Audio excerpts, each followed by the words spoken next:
Hey, it's Alice. I am back with the market update for the Victoria real estate market for the middle of December and the end of November 2018. So it's been a little while since I've done a market update, and I have to apologize. I've just been really under the gun with a lot of stuff, and yeah, I don't think I've told people, but aside from my paintings, which I've been painting and selling like crazy, I've been doing graphic design because I'm also a graphic designer, and that's what I did before real estate. Did that freelance, and I also did a charity photo shoot just a couple days ago.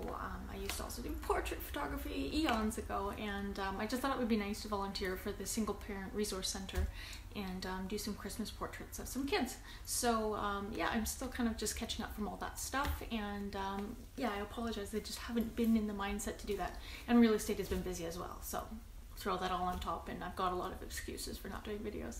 But anyways, I'm here to update you on November and December, so let's get to it. So I wanted to update you on the month of December so far, and then I'll go into November. So December so far, there's been 129 sales versus last year's 462. So we're kind of getting there, but mind you, in December it's going to be light at the end of the month because closings don't really happen over New Year's and Christmas. So that still might be behind last year, but we'll see how that goes. New listings are at 158 so far, and last year was 441, so we're getting there. I don't think it'll be quite as high as last year, but again, it's Christmas time. It's weird. Active listings right now we're at 221. No, 2,211, and last year was 1,384. So again, that's just under 30% higher. So we'll see if that climbs. I think it'll probably stay around the same. But anyways, that's December in a nutshell so far as of the 10th. So the sales in November were slower than even I expected. We had 498 sales this November versus last November was 671. So that's a drop of like 25.8%. So that's quite a bit. That's probably one of the more considerable drops in sales that we've had in quite a while. So that's significant in my eyes going forward and watching the sales. The listings were slightly behind last year, nothing to be too concerned about, and there was around 2,200 active listings, whereas last year was about 1,300, so it's still on track for where we've been. It's probably just under 30% more active listings than last year, which is what we've been going on about for months now. Okay, so the benchmark home price in Victoria has actually gone up. As I've been saying, everybody's kind of celebrating the sales going down, but it's really what I'm watching for is the pricing going down, and it hasn't gone down yet. It's actually increased this year over last year in November. So I'm gonna just read it because it's written down. So the benchmark home price in Victoria Central is $865,200, so roughly $865K for a home in Victoria, an average home, versus last year was $832,000. So it's about just under 4% increase, but that is significant if you're looking at when it's going to turn downwards, and it has not yet. And so the condo benchmark price has gone up as well. We're at $500,500. So basically $500,000 for a condo centrally in Victoria, and that's an average condo. That's not a fancy condo downtown Victoria. Those are closer to like $800,000. And last year condos in November were $456,000. So yeah, it's just about $50,000 increase. So it's about up to 10% roughly. Thereabouts 9.7%. So yes, condos have gone up as well. We're not seeing drops in either of those areas. A lot of people that are wanting to buy homes are actually jumping into the condos, and I think that's why they're staying so high. Sales are still taking a long time, and the sales are slower, but yes, the prices are still hanging in there.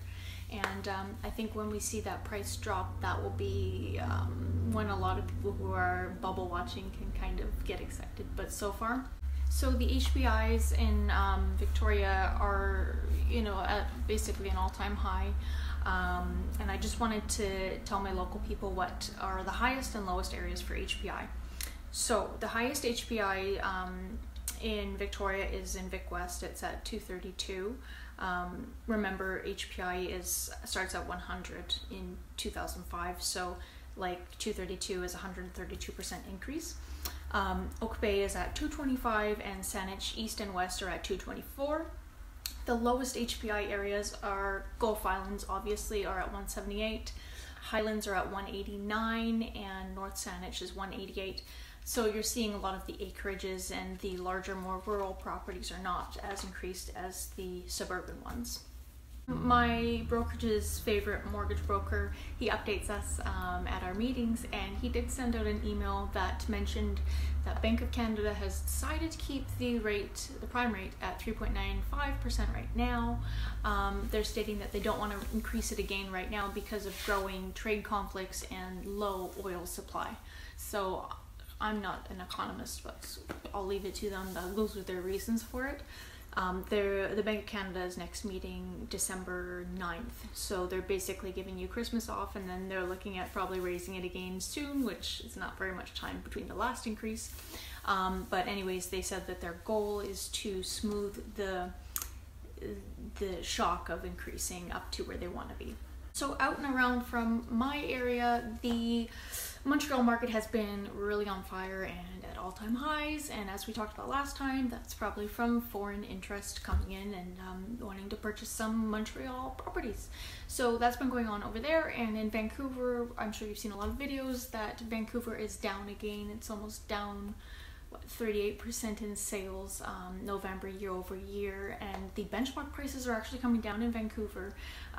In most areas it looked like about 6.5% drop in prices, so that's good news for there. Even though we haven't been dropping, it's good to see some of that kind of pressure being released from the pricing, and I'm sure a lot of people are happy to see that as well. I'm happy to see it continue there as well, so good news there.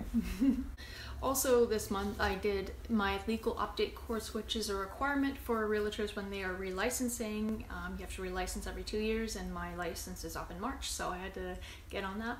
And there was just something interesting that I saw about the tax payment on properties when you're buying from a non-resident seller.